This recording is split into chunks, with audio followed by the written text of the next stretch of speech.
Bismillahirrahmanirrahim. Assalamualaikum warahmatullahi wabarakatuh. Innal hamdalillah nahmadu wa nasta'inu wa nastaghfiruh wa na'udzu billahi min shururi anfusina wa min sayyiati a'malina. May yahdihillahu fala mudilla lahu wa may yudlilhu fala hadiya lahu. Asyhadu an la ilaha illallah wa asyhadu anna Muhammadan abduhu wa rasuluhu la nabiyya wa la rasula ba'dah. Qala Allah Ta'ala fi kitabihil karim, a'udzu billahi minasy syaithanir rajim. Bismillahirrahmanirrahim. Ya ayyuhalladzina amanu taqullaha haqqa tuqatih wa la tamutunna illa wa antum muslimun. Wa qala aidan, qul huwallahu ahad, Allahus samad, lam yalid wa lam yulad wa lam yakul lahu kufuwan ahad. Wa qala Rasulullah sallallahu alaihi wasallam, khairukum man ta'allama al-Qur'ana wa 'allamahu.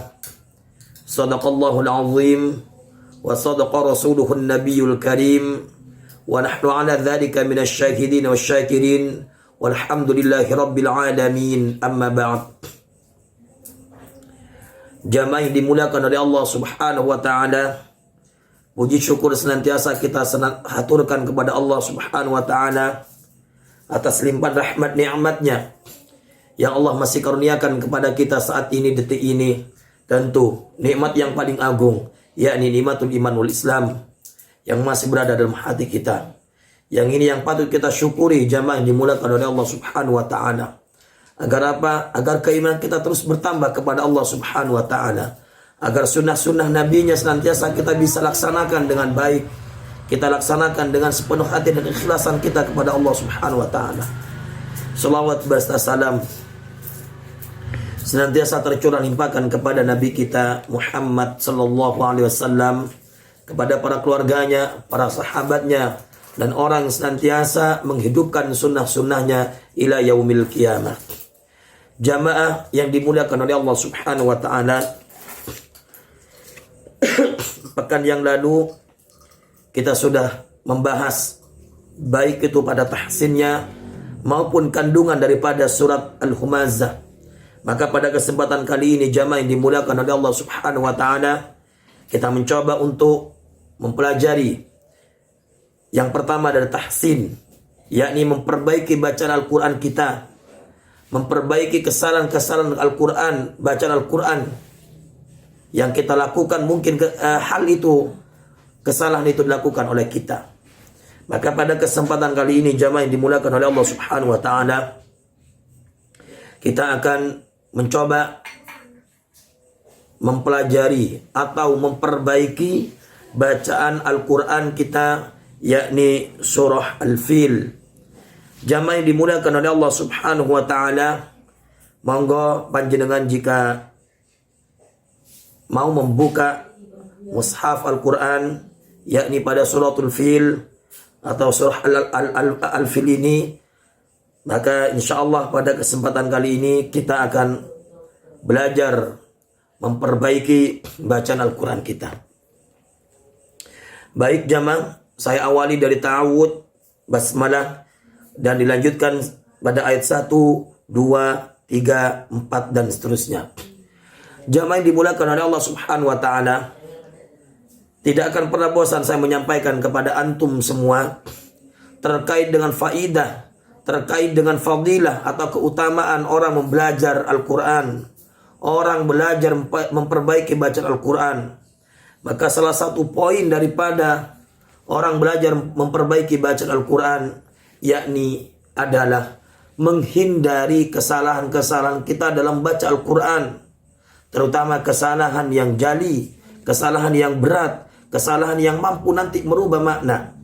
Karena kenapa jamaah yang dimuliakan oleh Allah Subhanahu wa taala, ketika kita membaca Al-Quran, lantas bacaan Al-Quran itu sampai merubah terkait dengan makna kita, makna yang terkandung dalam Al-Quran, maka yang kita dapatkan adalah bukan pahala yang kita dapatkan, tetapi dosa yang kita dapatkan. Maka Nabi SAW bersabda, diwajibkan bagi seorang muslimin, baik itu laki-laki maupun perempuan, untuk senantiasa menuntut ilmu dari buayan sampai kepada liang lahat. Jamaah yang dimuliakan oleh Allah Subhanahu wa taala, begitu banyak dalil-dalil yang menerangkan kepada kita tentang wajibnya kita untuk menuntut ilmu, yakni ilmu din, yaitu ilmu agama. Kenapa jamaah yang dimuliakan oleh Allah Subhanahu wa taala? Maka ada sebuah pepatah yang mengatakan begini, dengan agama hidup kita bisa terarah, dengan seni hidup kita bisa indah, dengan pengetahuan hidup kita bisa mudah. Jamaah yang dimuliakan oleh Allah Subhanahu wa taala, kita tidak bisa bayangkan jika pengetahuan agama kita sangat minim di dalam mengarungi kehidupan ini, maka jangan pernah berharap kehidupan kita ini terarah. Terarah yang kami maksud adalah sesuai dengan syariat yang Allah lakukan, syariat yang Allah turunkan kepada Nabi-Nya Muhammad SAW. Parameter atau ukuran terarah dan tidaknya suatu perbuatan yang kita lakukan di masa kehidupan kita dunia ini, parameternya adalah Al-Quran dan As-Sunnah. Bagaimana yang kita lakukan itu sesuai nggak dengan Al-Quran? Sesuai nggak dengan Sunnah? Sesuai dengan ijma ulama? Maka hal ini yang harus kita perhatikan baik-baik jamaah. Karena kenapa?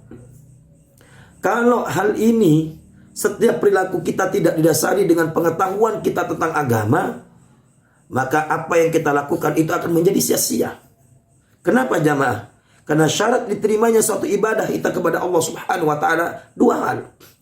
Yang pertama adalah ikhlas karena Allah Subhanahu wa taala. Yang kedua, syarat diterimanya pahala itu adalah ittiba'i li Rasul.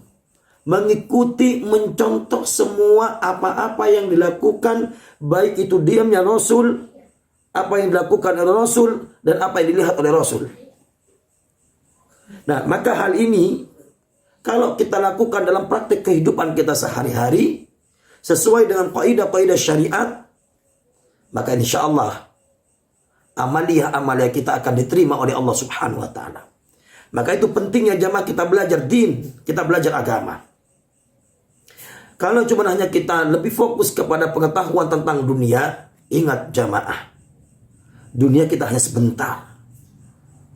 Tidak ada salahnya kita belajar tentang masalah ilmu keduniaan, karena itu adalah sebuah syarat kita hidup di dunia. Maka kita harus mengerti tentang masalah dunia itu. Tetapi jangan lupa, kehidupan di akhirat kita kekal. Kehidupan akhirat kita itu selamanya jamaah. Maka daripada itu, kita dianjurkan dan diwajibkan oleh Nabi kita Muhammad SAW untuk mempelajari ilmu agama. Maka bekali anak-anak kita dengan pengetahuan agama yang cukup. Jangan sampai anak-anak kita itu buta terkait dengan agamanya. Jangan sampai anak-anak kita tidak tahu tentang nabinya. Jangan sampai anak kita tidak tahu tentang sahabat-sahabat nabinya. Dan jangan sampai anak-anak kita tidak kenal dengan Tuhannya. Di perkembangan zaman yang cukup modern ini jamaah, di mana pergeseran akhlak, pergeseran moral itu cukup tampak di depan mata kita, dikalahkan dengan yang namanya digitalisasi. Maka kalau tidak dikuatkan dengan sebuah keimanan akidah yang kuat dan akhlak yang cukup, maka jangan pernah berharap kita mempunyai anak yang sifatnya qurratul a'yun, penyejuk mata kita. Nah, pada kesempatan kali ini jamaah yang dimuliakan oleh Allah Subhanahu wa taala, tidak sedikit anak-anak kita ketika ada tugas daripada ustadznya, ada tugas dari ustadzanya yang berkaitan dengan Al-Quran, tidak sedikit orang tua itu, sudahlah nak, belajar dengan ustadzanya. Umi capek, abi capek dan sebagainya. Alasan itu yang dikeluarkan nanti akan mengedonkan daripada mental anak-anak kita. Karena yang diinginkan oleh anak-anak kita adalah bagaimana pelayanan, pendampingan orang tua itu kepada anak-anaknya. Nah, jamaah yang dimuliakan oleh Allah Subhanahu wa taala.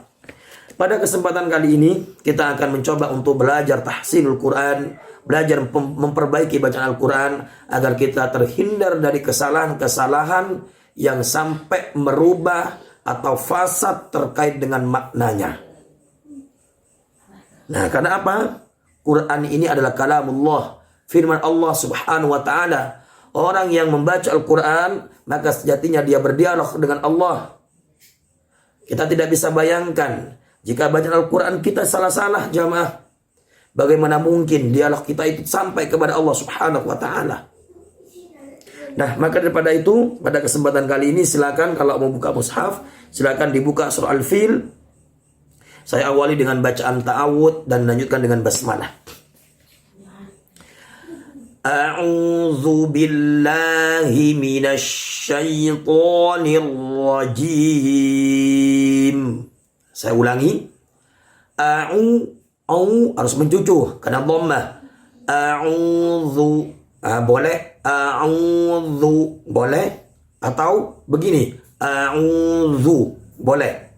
Yang tidak boleh itu begini jamaah, a'udzu billah, itu tidak boleh ya, sehingga sampai bergeraknya itu berlebihan atau istilah tajwidnya disebut dengan takalluf, maka itu tidak boleh atau tidak diperbolehkan oleh ulama-ulama qiraat untuk membaca seperti demikian ya.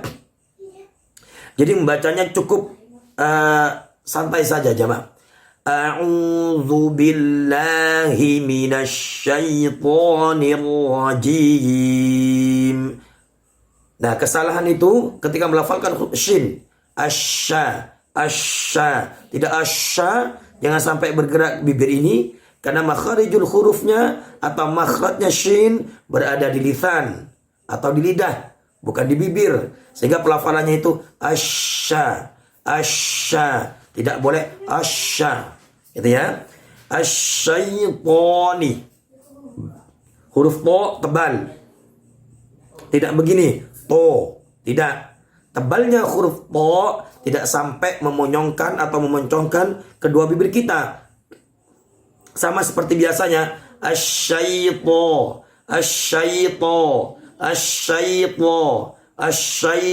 seperti itu ya. Baik, saya ulangi.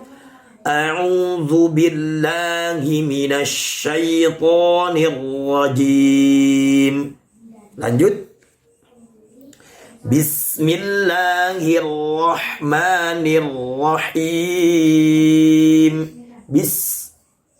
Nah, ketika melafalkan sin, maka betul-betul tipiskan sin.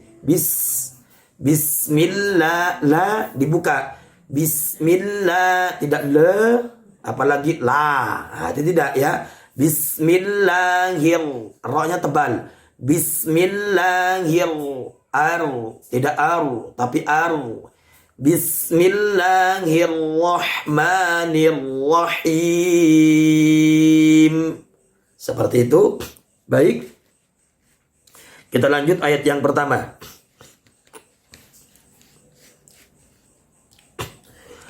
Alam taro, roh tebalkan. Alam taro kaifa fa'ala rabbuka bi sad, tidak boleh as ya, apalagi as itu sin ya, hati-hati jamaah. Baik, saya ulangi ayat yang pertama. Alam taro kaifa fa'ala rabbuka bi ashabil fil. Lidah posisi kepada lam. Nah, kesalahan untuk ayat yang pertama ini yakni ketika melafalkan huruf ain, karena seringkali ketukar dengan huruf a ya. Alam tara kaifa fa'a. Sudah di sini makhrajnya ya. Alam tara kaifa fa'ala fa'a di sini ya. Alam tara kaifa fa'ala rabbuka bi ashabil fil. Nah, lidahnya sudah masuk kepada huruf lam. Ashabil fil. Fil. Tidak dibaca fil. Tidak boleh, ya, harus dialirkan. Kenapa harus dialirkan? Karena sifat daripada huruf lam yakni tawassul, mengalir, ya. Ashabil fil, seperti itu. Baik. Lanjut ayat yang kedua. Alam pantulkan. Alam yaj'al kai tekan sambil lalu ditarik yang namanya kedua bibir kita. Alam yaj'al kaidahum fi tadlil. Fi tadlil, tidak boleh fi tadlil. Ingat kesalahannya itu Bapak Ibu yang dimulakan oleh Allah Subhanahu wa taala di ayat yang kedua soal fil ini. Yang pertama alam yaja seringkali dibaca alam yaj'al, tidak dipantulkan. Ingat huruf jim itu huruf qalqalah. Maka setiap huruf jim, setiap huruf qalqalah itu dibaca mantul. Huruf qalqalah itu ada 5. Qaf, ta, ba, jim, dal. Setiap 5 huruf ini harus dipantulkan ketika membaca Al-Quran, ya. Yang kedua kesalahannya yaitu pada huruf bod. Fi tadlil, tidak boleh dibaca fi tadlil. Ingat huruf bod itu sifatnya istitolah, tidak qalqalah, tidak mantul. Nah, maka jika panjenengan membaca ayat yang kedua ini soal fil, alam yaj'al kaidahum fi tadlil, maka sudah merubah huruf yang semula huruf bod menjadi huruf dal. Maka maknanya pun juga fasad, maknanya pun juga rusak. Nah, ini yang kami maksud, bahwa salah satu faidah atau fadilah daripada belajar ilmu tajwid yakni menghindari kesalahan-kesalahan sebagaimana yang saya sebutkan tadi. Huruf bod dibaca dal, seperti alam yaj'al kaidahum fi tadlil. Tidak boleh dibaca begini. Nah, ini kesalahan disebut dengan kesalahan jali, kesalahan yang berat, karena sampai merubah daripada maknanya, yakni merubah huruf. Kalau sudah merubah huruf, maka otomatis sudah berubah makna. Kalau sudah berubah makna, maka berubah pula daripada tujuan atau pesan yang disampaikan Al-Quran itu. Sehingga maka bukan pahala yang kita dapat, justru malah dosa yang kita dapat. Begitu jamaah, ya. Baik, saya ulangi lagi ayat yang kedua. Bacaan yang betul adalah seperti ini. Alam yaj'al kaidahum fi tadlil. Seperti itu, ya. Lanjut ayat yang ketiga. Ro-nya dibaca tebal. Tidak boleh dibaca begini. Wa arsala. Tidak. Getaran ro itu cukup 2. Wa aru. Jadi tidak sampai wa au. Apalagi begini wa ar. Itu nggak boleh, ya. Getaran huruf ro itu hanya 2. Seperti itu, ya. Saya ulangi. Wa arsala alaihim tayran ababil. Wa arsala alaihim tayran ababil. Kesalahannya yakni pada huruf ro tidak dibaca tebal, bacanya begini, wa'ar. Ini keliru. Karena ro-nya ro tafkhim harus dibaca tebal. Wa arsala a dibaca a. Wa arsala alaihim. Nah, ini berubah maknanya. Jamaah, ya. Hati-hati. Jangan sampai ketukar antara huruf ain dengan huruf a, ya. Makanya kita belajar tahsin ini tujuannya untuk terhindar daripada kesalahan itu. Saya ulangi. Wa arsala alaihim tayran a, baru a. Nah, setiap huruf a itu harus idhar, harus jelas, ya. Bacaannya harus jelas. Wa arsala alaihim tayran ababil. Seperti itu, ya. Untuk ayat yang ketiga. Lanjut ayat yang keempat. Taru sama harus dibaca tebal karena dia tafkhim. Jadi ro-nya harus dibaca tebal. Tarmihim bi. Nah, him karena mim sukun bertemu ba, hukumnya adalah ikhfa syafawi, maka dibaca dengung yang lama. Ya. Tarmihim bihi, hati-hati di situ ada huruf ha ya. Jangan sampai membacanya bihi. Bihi. Kalau bihi yang semula huruf ha berubah menjadi huruf ha, maka harus dilembutkan pelafalannya. Tarmihim bihi. Bihi. Tidak boleh bihi. Itu jamaah ya. Saya ulangi lagi. Tarmihim bihijaratim min sijil. Seperti itu. Min dibaca dengung yang lama. Kenapa? Karena tanwin bertemu sin. Setiap tanwin bertemu sin itu adalah hukum bacanya, yakni ikhfa hakiki. Hurufnya ada 15 ya. Setiap kali ketemu dengan huruf 15 itu, nun sukun atau tanwin bertemu huruf 15, hurufnya ta, sa, jim, dal, dal, zai, sin, shin, sod, bod, to, wo, fa, qaf, kaf, itu dibaca dengung yang lama gitu ya. Saya ulangi lagi. Kesalahan untuk membaca surat Al-Fil ini di ayat keempat, yakni yang pertama adalah tarmihim, itu tidak dibaca dengung. Tarmihim bihinya, itu salah ya. Yang kedua, lebih salah lagi, lebih parah lagi salahnya ketika tarmihim bihi, ha dirubah jadi ha, itu lebih fatal lagi salahnya, begitu ya. Nah, maka untuk ayat yang keempat ini perlu diperhatikan dengan baik, yakni pada huruf ha-nya, gitu ya. Nah, kesalahan yang ketiga yakni pada huruf, pada nun sukun bertemu sin. Nah, nun sukun bertemu sin itu dibaca dengung yang lama. Min sijil. Min dibaca dengung yang lama, ya.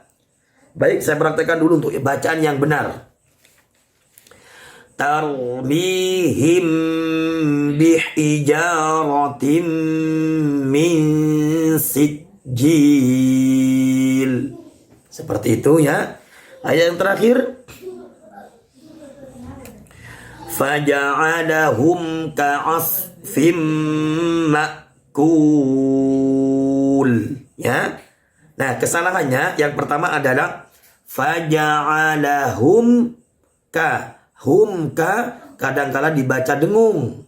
Ingat, setiap mim sukun bertemu huruf selain mim dan ba itu tidak dibaca dengung. Saya ulangi. Rumusannya adalah setiap mim sukun bertemu selain daripada huruf mim dan ba, maka cara membacanya tidak boleh dibaca dengung. Maka yang boleh dibaca dengung ketika mim sukun bertemu mim, mim sukun bertemu ba. Kalau mim sukun bertemu kaf itu tidak boleh dibaca dengung yang lama. Maka harus dibaca jelas ya. Contoh, faja'alahum ka, hum ka, ka'asfim, baru dengung.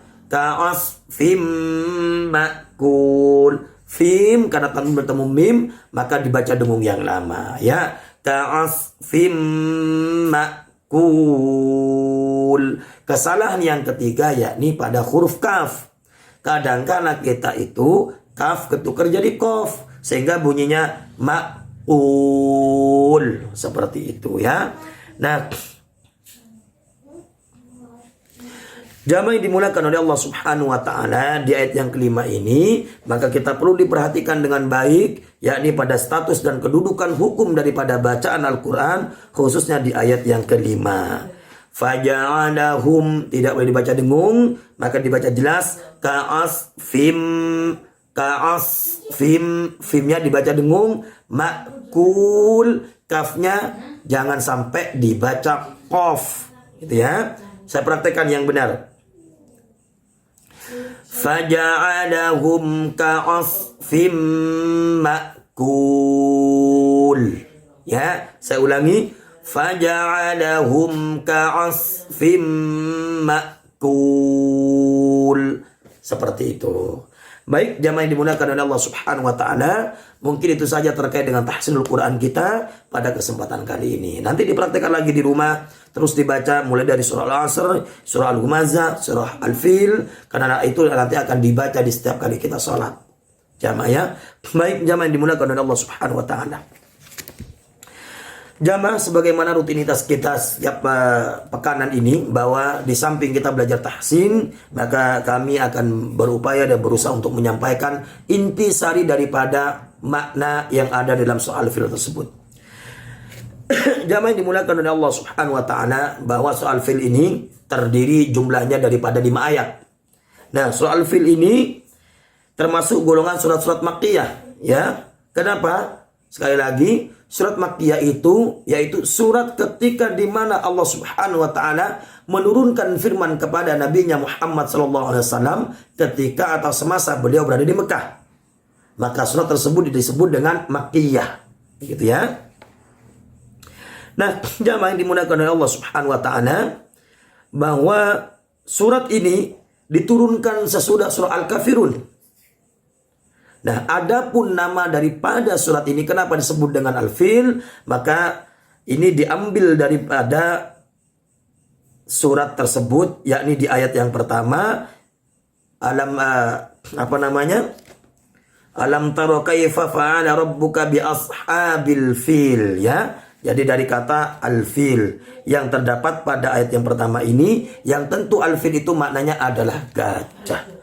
Insya Allah kita akan semua tahu karena ayat ini, surat ini cukup familiar kepada kita tentang asbabun nuzul daripada ayat ini. Atau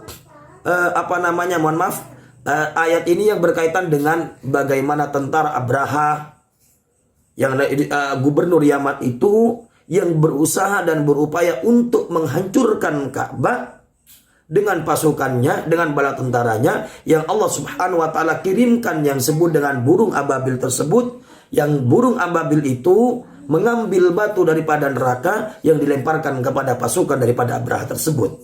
Insya Allah kita mafhum terkait dengan kisah Abraha atau kisah pasukan gajah yang berusaha untuk menghancurkan Ka'bah tersebut. Nah, jamaah yang dimuliakan oleh Allah Subhanahu wa taala,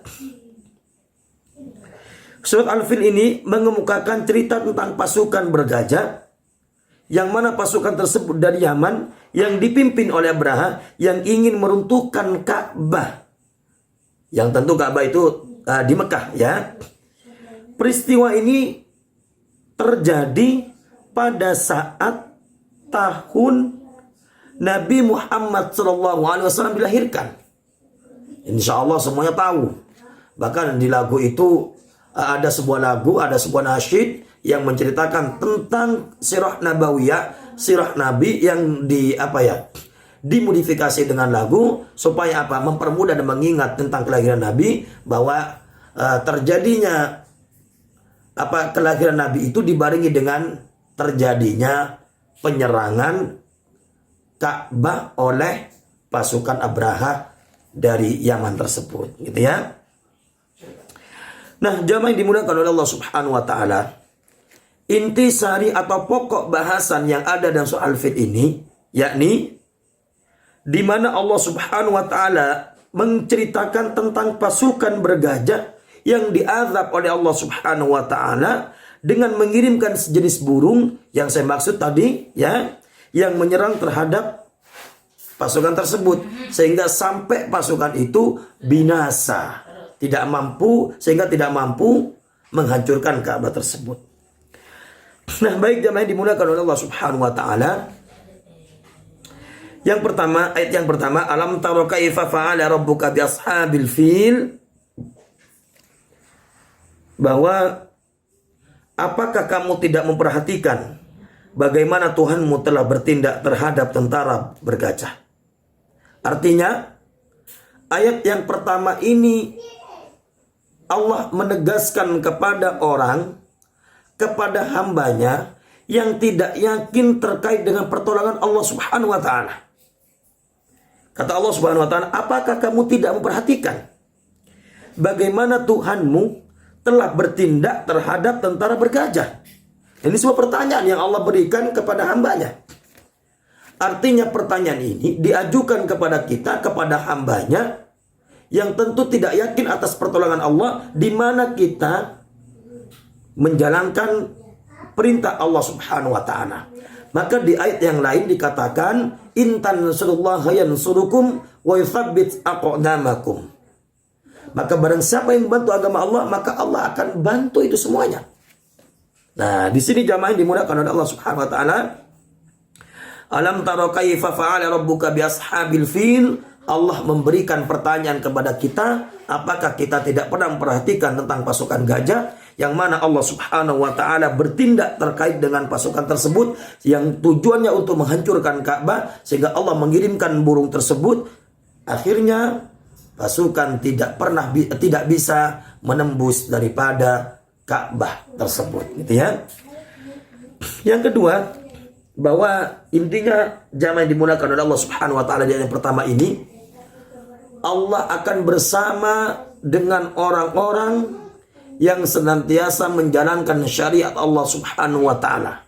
Allah akan menolong terkait dengan hambanya yang mengalami dalam kesulitan, sementara hambanya itu senantiasa taat kepada perintah-perintah Allah Subhanahu wa Ta'ala. Gitu ya jamaah ya. Yang kedua,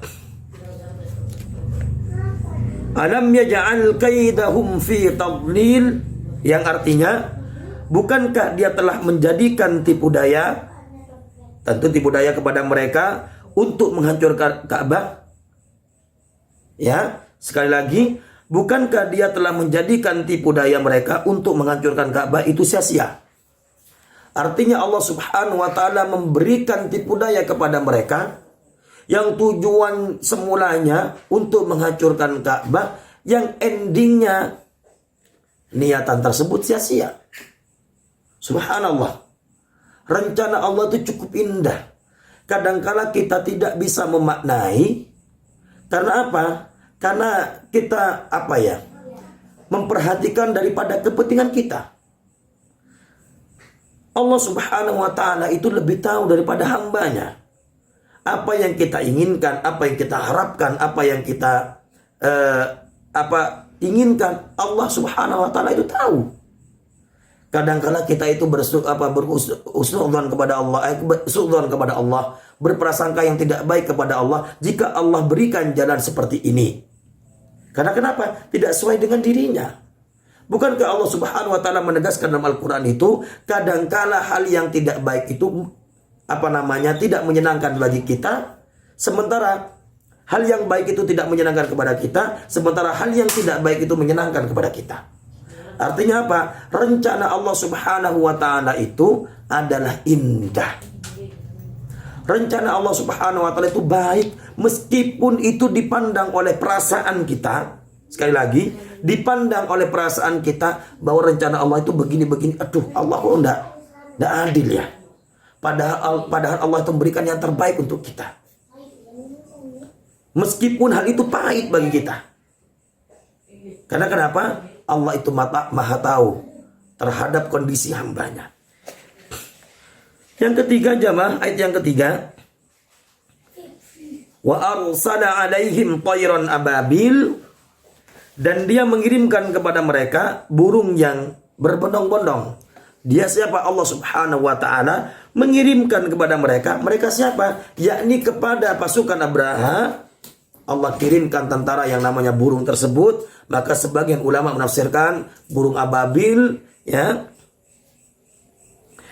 yang mana senjata yang dibawa oleh burung tersebut, yakni diambilkan, para ulama-ulama menafsirkan, diambilkan dari batu neraka, dilemparkan kepada pasukan gajah, sehingga pasukan gajah tidak bisa menembus kepada Ka'bah, gitu ya. Makanya dikatakan di ayat 2 itu, bukankah dia telah menjadikan tipu daya untuk mereka untuk menghancurkan Ka'bah itu sia-sia. Nah, jamaah yang dimudahkan oleh Allah Subhanahu wa Ta'ala. Ayat yang keempat, tarmihim bihijaratin min sijil, ya, yang melempari mereka dengan batu yang berasal dari tanah yang terbakar. Nah, ini yang saya maksud tadi, bahwa batu yang diambil, yang dibawa oleh burung ababil ini, yang terbuat dari tanah, yang terbakar sifatnya, diambilkan dari neraka. Sebagian ulama menafsirkan ayat yang keempat bahwa batu itu yang dibawa oleh burung ababil, yakni dari nerakanya Allah Subhanahu wa taala. Yang kelima, ayat yang kelima, faja'alahum ka'asfim ma'kul. Lalu dia menjadikan mereka seperti daun-daun yang dimakan ulat. Allah Subhanahu wa taala. Allah Subhanahu wa taala sangat berkuasa atas kehendaknya. Ketika Allah sudah mengatakan kun, maka hal itu akan terwujud, jamaah. Siapa ngira dan siapa yang menyangka bahwa di sekeliling Ka'bah itu hanya segelintir orang yang beriman kepada Allah yang menjaga Ka'bah, yang termasuk pamannya Nabi Muhammad SAW, bahwa pasukan daripada Yaman, gubernur yang disebut dengan Abraha, itu gubernur Yaman tersebut mengambil semua harta kekayaan yang dimiliki oleh kaum Mekah atau masyarakat Mekah pada saat itu. Tapi Allah Subhanahu wa taala punya kuasa yang besar. Maka dikatakan oleh Allah Subhanahu wa taala, apakah kamu tidak memperhatikan bagaimana Tuhanmu telah bertindak terhadap yang namanya tentara gajah? Ya, alam tara kaifa fa'ala rabbuka bi ashabil fil. Alam dimulai oleh Allah Subhanahu wa taala dengan kalimat a. Ini menunjukkan kalimat pertanyaan. Nah, dengan hal ini jamaah, masihkah kita tidak yakin bahwa Allah Subhanahu wa taala itu senantiasa bareng dengan kita? Bahwa Allah Subhanahu wa taala itu senantiasa memberikan jalan keluar bagi kita. Yani bagi siapa? Bagi orang-orang yang bertakwa. Wa may yattaqillaha yaj'al lahu makhraja. Allah akan memberikan jalan keluar bagi hamba-hambanya yang bertakwa kepada Allah Subhanahu wa taala. Jamaah yang dimulakan oleh Allah Subhanahu wa taala, itulah intisari atau penjelasan singkat tentang surat Al-Fil ini yang berkaitan dengan gajah, bahwa Allah Subhanahu wa taala menegaskan kepada kita bahwa azab Allah itu cukup pedih bagi orang-orang yang senantiasa berusaha untuk menghancurkan syariatnya Allah Subhanahu wa taala. Kalau tidak di dunia ini Allah azab, maka wallahi di akhirat Allah akan azab dia dengan azaban yang pedih. Sekali lagi, gambaran Al-Fil ini yang digambarkan oleh Allah Subhanahu wa taala yang menceritakan tentang pasukan gajah yang berusaha untuk menghancurkan Ka'bah, yang mana Ka'bah itu kita tahu bahwa Ka'bah ada kiblatnya umat muslim, yang gubernur Yaman itu berusaha dan berupaya untuk menghancurkan Ka'bah supaya tidak ada orang yang menyembah kepada Allah Subhanahu wa taala. Maka Allah Subhanahu wa taala atas kuasanya, atas kehendaknya, Allah kirimkan burung ababil tersebut untuk menghancurkan yang namanya pasukan Ka'bah, sehingga ditutup oleh Allah Subhanahu wa taala dengan kalimat faja'alahum ka'asfim ma'kul. Bukankah lalu dia menjadikan mereka seperti daun-daun yang dimakan ulat. Subhanallah. Jamaah yang dimuliakan oleh Allah Subhanahu wa taala. Maka kita jangan pernah pantang mundur untuk menjalankan syariat Allah Subhanahu wa taala. Kita jangan pernah takut kepada siapapun untuk kita melakukan syariatnya, menyampaikan syariat Allah Subhanahu wa taala. Karena Allah Subhanahu wa taala akan senantiasa bersama dengan orang-orang yang selalu bertakwa kepada Allah Subhanahu wa taala. Dan perlu diingat, surat ini menggambarkan kepada orang-orang yang berusaha untuk menghancurkan syariatnya Allah Subhanahu wa taala, bahwa Allah akan mengazab kepada orang tersebut, orang yang berusaha untuk merusakkan, orang yang berusaha untuk mencampur adukkan antara yang haq dan yang batil terkait dengan syariat Allah. Maka Allah gambarkan di surah Al-Fil ini bahwa azab Allah sangat pedih sekali bagi orang-orang yang berusaha untuk merusak yang namanya syariatnya Allah dan sunnah Nabinya Muhammad SAW. Jamaah yang dimuliakan oleh Allah Subhanahu wa taala, mungkin itu saja yang bisa kami sampaikan, baik itu tahsinnya maupun intisari daripada soal fil ini yang menceritakan tentang bagaimana pasukan gajah yang berusaha untuk menghancurkan Ka'bah. Namun Allah Subhanahu wa taala selamatkan Ka'bah itu mengirimkan yang namanya tentara, yakni burung ababil tersebut. Jamaah yang dimudahkan oleh Allah Subhanahu wa taala, sekali lagi kalau ada benarnya, wallahi itu semata-mata datangnya dari Allah Subhanahu wa taala. Kalau ada kesalahan dari penyampaian dan penyajian sebagainya, itu murni datangnya dari saya pribadi. Sekali lagi mohon maaf yang tiada batas. Sekali lagi mohon maaf yang sebesar-besarnya. Kita akhiri pertemuan kita ini dengan bacaan hamdalah dan doa kafaratul majlis. Alhamdulillahirabbil alamin. Subhanaka Allahumma bihamdika asyhadu an la ilaha illa anta astaghfiruka wa atubu ilaik. Wallahu a'lam bissawab. Assalamualaikum warahmatullahi wabarakatuh.